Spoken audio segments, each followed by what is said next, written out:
So, little update.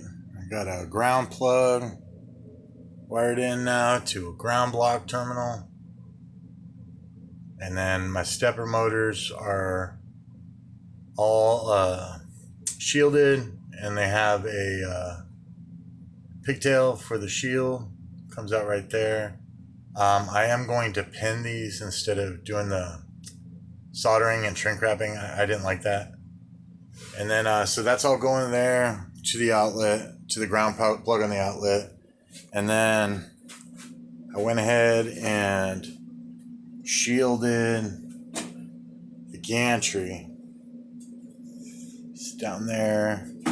I will scuff those up so that they have a good contact. And then I have it going through the chain, the drag chain, which the stepper motor wires, shielded wires, will be going through.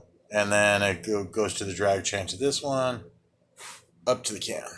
And then, so I'll be drilling a hole through the concrete right here and installing a 4-foot piece of rebar that'll attach onto that. And that'll be my ground strap, or my ground bar. And so everything will be attached to this for all this setup. And then the inside of the box, everything will be grounded through the outlet. So hopefully I got it right.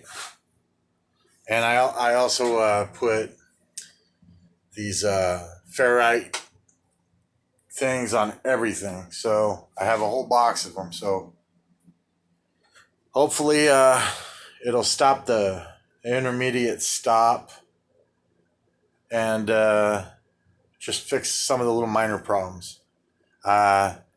If you know something I did wrong, let me know. All right.